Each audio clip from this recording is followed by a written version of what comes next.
రోజు ప్రొద్దున లేస్తే ఎవరి పనులకు వాళ్ళు వెళ్ళిపోతారు. కానీ ఆదివారం వచ్చిందంటే ఇంట్లో అంతా సందడిగా ఉంటది. ఇక పనుల విషయానికొస్తే కావు పోవు. మీ ఇంట్లో గూడా అంతే అనుకుంటా కదా!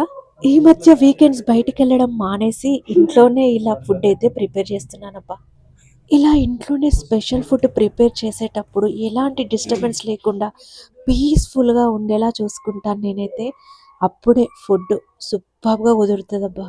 ఇలా లంచ్ ప్రిపేర్ చేయడానికి ముందు టిఫిన్ అయితే చేస్తాం కదా! ఈరోజు టిఫిన్‌లోకొచ్చేసి చపాతీ, చికెన్ ఫ్రై అయితే చేసినబ్బా! ఇక వాళ్ళంతా తిన్నాక ప్రశాంతంగా ఇట్లా ఫుడ్ అయితే ప్రిపేర్ చేస్తున్నాను మధ్యాహ్నాని కోసం. మార్నింగ్ బ్రేక్‌ఫాస్ట్ సింపుల్‌గా పాలు, ఓట్స్‌తో కానిచ్చేద్దామన్నారు. చపాతీ, చికెన్ ఫ్రై చేసుకుందాం అనేసి నేనే అన్నాననమాట. సో, ఈరోజు మార్నింగ్ చపాతీ, చికెన్ ఫ్రై. ఏందో నేను చిన్నప్పటి నుంచి భోజన ప్రియురాలనబ్బా!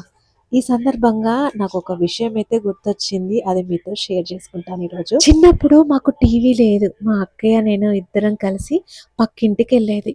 వాళ్ళ ఇంటికెళ్తే వాళ్ళు మమ్మల్ని పొమ్మనలేక ఒక 2 అరటిపండ్లయితే ఇద్దరి చేతిలో పెట్టేసి, "ఇంటికెళ్ళండి మేము అన్నం తింటాం" అన్నారు.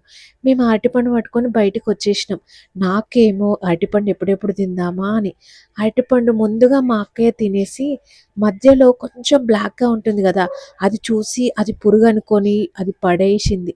పడేసింది కాక నన్ను పడేయమని ఒక్కటే పోరు. బనానా మధ్యలో బ్లాక్‌గా ఉంటది గదా! అప్పుడు తెలిసి తెలియని వయసు. అయినా పర్లేదు పురుగున్నా తింటా అని ఫుల్ ఏడ్చిన. అయినా అక్కయ్య గుంజుకొని మోరులో పడేసింది. అంత పిచ్చి అనమాట ఫుడ్ అంటే నాకు. అది ఎప్పటికీ మర్చిపోలేనబ్బా! ఇక కబుర్లు ఆపేసి వీడియోలోకైతే వచ్చేస్తాను. ఈరోజు మా ఇంట్లో స్పెషల్ వచ్చేసి ఫిష్ బిర్యానీ. నిజంగా చెప్తున్నబ్బా! ఎంత టేస్టీగుందో తెలుసా? నేను చేసిన ప్రాసెస్ అంతా మీరు చూసేసారు కదా! నా కబుర్లు వింటూ. ఇంకెందుకు ఆలస్యం? సేమ్ నా స్టైల్‌లోనే చేసుకొని తిని ఎలా వచ్చిందో కామెంట్ అయితే చేయండబ్బా!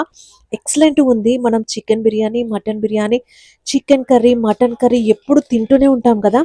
ఇలా స్పెషల్‌గా ఫిష్ బిర్యానీ అయితే చేసుకోండబ్బా! చాలా బావుంది తెలుసా? చికెన్, మటన్ కన్నా ఫిష్ చాలా హెల్తీ ఫుడ్ మనకి. దీంట్లో విటమిన్ డి ఉంటది. కండ్లకి మంచిది. అండ్ మన బోన్స్ మంచి స్ట్రాంగ్ ఉంటది. అండ్ లో కొలెస్ట్రాల్ అబ్బా! ఇంకా మంత్లీ 2 టైమ్స్ అయినా చేపలు తినాలి. చేప ముళ్ళు మన కడుపులోకి పోతే చాలా మంచిదంట మనకి. ఆ విషయం ఎంతమందికి తెలుసు? కామెంట్ అయితే చేయండబ్బా! ఇక చూసి అలా వెళ్ళిపోకుండా ఒక లైక్ అయితే ఎయండబ్బా! Thanks for watching. Bye bye.